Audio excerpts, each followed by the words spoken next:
हिंदुस्तानी होने का हक है। लेकिन अफसोस कि हम उस हिंदुस्तान में जिसे हिंदुस्तान को स्वामी विवेकानंद से भी बतलाया गया और आर्टिकल 26 और 28 में ये बतलाया गया कि हर शहरी को अपने तरीके से बोलने। मैं अभी यहाँ पे जितने भी जमे हुए उलमाओं से वहाँ पे सिर्फ 10 लोगों को अलाउड है अंदर जाने के लिए।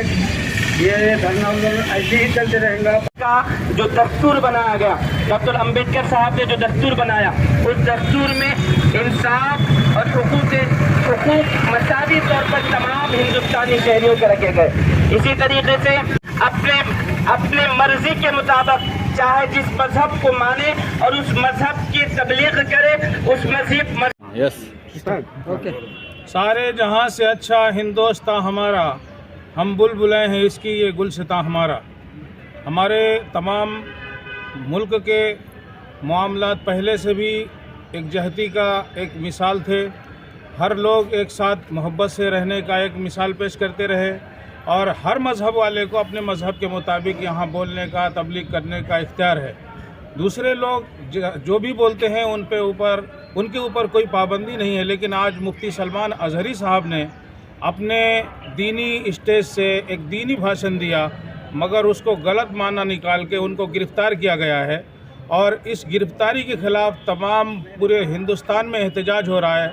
हम शहर उस्मानाबाद के रहने वाले भी इस गिरफ़्तारी की मुखालफत करते हैं और हुकूमत से गुजारिश करते हैं कि हमारे मुफ्ती सलमान अजहरी साहब को जल्द से जल्द रिहा किया जाए और मुल्क के हालात को पुरअमन बनाने में मदद की जाए।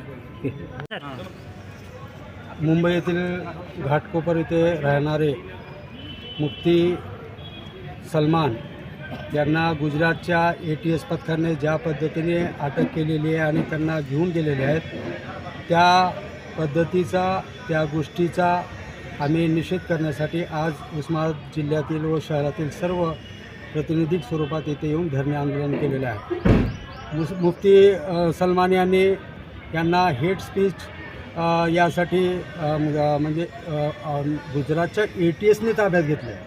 इकडे बघून बोला, इकडे हेट स्पीच आणि ATS याचं काय आम्हाला लिंकच लागत नाही।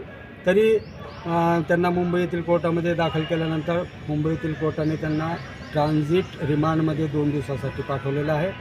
153B हा सेक्शन त्यांना लावलेला आहे आणि 153B मध्ये नोटीस देऊनसुद्धा त्यांना घरी पाठवण्यात आलं असतं, परंतु तसं गुजरात सरकारकडून झालेलं नाही।